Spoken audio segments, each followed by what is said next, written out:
చేయడానికి ఈనాడు 5,000 కోట్ల రూపాయలతోని మా ఎడ్యుకేషన్ క్యాంపస్ని ఈరోజు మేము నిర్మించుకుంటున్నాం. ఇవన్నీ ఈనాడు ఏమి ఖర్చులకు ఇచ్చినా తెల్లారికి ఖర్చు అయిపోతుంది. తరగని ఆస్తి విద్య ఒక్కటే. ఈరోజు మేము ఐటీఐ చదువుకోవాలంటే ఒక దగ్గర పోవాలి, జూనియర్ కాలేజ్ చదువుకోవాలంటే ఇంకొక దగ్గర పోవాలి, ఇంజనీరింగ్ చదువుకోవాలంటే ఎక్కడికి పోవాలో తెలియదు, మెడికల్ కాలేజ్ అంటే ఎట్లుంటుందో మా ప్రాంతానికి తెలియదు. అందుకే రాష్ట్రం నలుమూలల వలసపోయినట్టు పొట్ట చేత పట్టుకొని చదువుకోవడానికి మేము వెళ్ళడమైంది. రాష్ట్రం నలుమూలల నుంచి చదువుకోవాలంటే ఎవరైనా నా కొడంగల్కు రావాలి, ఈ కొడంగల్ చదువుకోవాలి.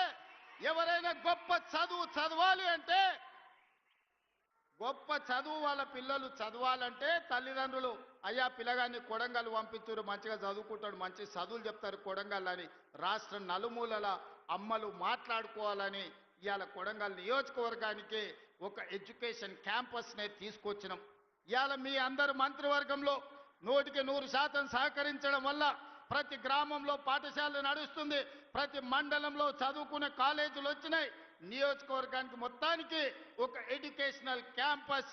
ఉస్మానియా యూనివర్సిటీలో కూడా ఇన్ని ఫ్యాకల్టీస్ లేవు, ఇన్ని కాలేజీలు లేవు అక్కడ ఉండే క్యాంపస్లో. కానీ అదే కొడంగల్లో ఈనాడు వాటన్నిటినీ ఒకే ప్రాంతంలో కేంద్రీకరించి ఈరోజు పనులు ప్రారంభించుకున్నాం. సరిగ్గా 16 నెలలు తిరిగే లోపల ఇది ఒక అంతర్జాతీయ స్థాయి ఎడ్యుకేషనల్ హబ్గా దీన్ని మార్చడానికి మేము ప్రయత్నం చేస్తున్నాం. ఇదే కాదు, మాకు కరువు, మాకు కందులు తప్ప ఏం పడవు. మా ప్రాంతంలో ప్రజలు రైతులు కందులు వండించాలి, కల్తీ కళ్ళు తాగాలి, ఇంతకంటే మా జీవితంలో ఏం లేదు. మా అక్కలందరికీ తెలుసు, కష్టపడి బాయికాడు నుంచి పొలం కాడ నుంచి ఇంటికి వస్తే కందిసేను కోసి సాయంత్రం పూట కల్తీ కళ్ళు 2 సీసాలు తాగితే కానీ మా నొప్పులు పోవు. ఎట్లా బాగుపడాలి మేము ఆలోచన చేసి విద్యుత్తునే కాదు ఇరిగేషన్ ప్రాజెక్టులు కట్టాలని, అందుకే కృష్ణానది జలాలు మా పక్క నుంచి పోతుంటే చుక్క నీరు రాక ఎడారిగా కరువు ప్రాంతంగా ఉన్న కొడంగల్ను, నారాయణపేట, మక్తల్ని కృష్ణానది జలాలతో తడపాలి అని మక్తల్, నారాయణపేట, కొడంగల్ లిఫ్ట్ ఇరిగేషన్ ని ప్రారంభించుకోవడమే కాదు, దాదాపు 5,000 కోట్ల రూపాయలతోటి ప్రతి ఎకరాలకు నీళ్లు ఇవ్వాలని మా మిత్రుడు శ్రీహరి గారి ప్రయత్నం వల్ల భూసేకరణ సంవత్సరాల కొద్దీ వాయిదాలు పడుతుంది.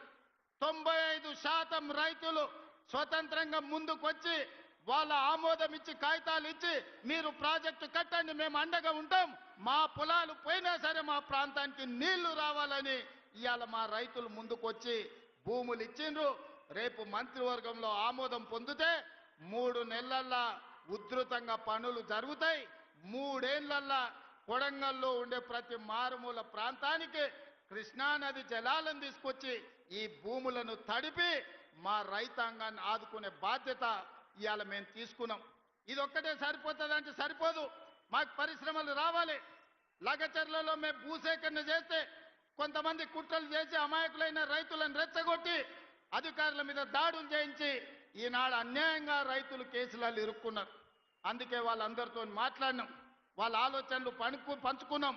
వాళ్ళు అడిగినంత నష్టపరిహారం, వాళ్ళు అడిగినన్ని ఇండ్లు కట్టుకోవడానికి ఇందిరమ్మ ఇండ్లు మంజూరు చేసినాం. ఇవాళ లగచర్ల, హకీంపేట, పోలేపల్లి ప్రాంతంలో 3 నుంచి 4,000 ఎకరాల భూమి రైతులు ముందుకొచ్చి ఇస్తున్నారు.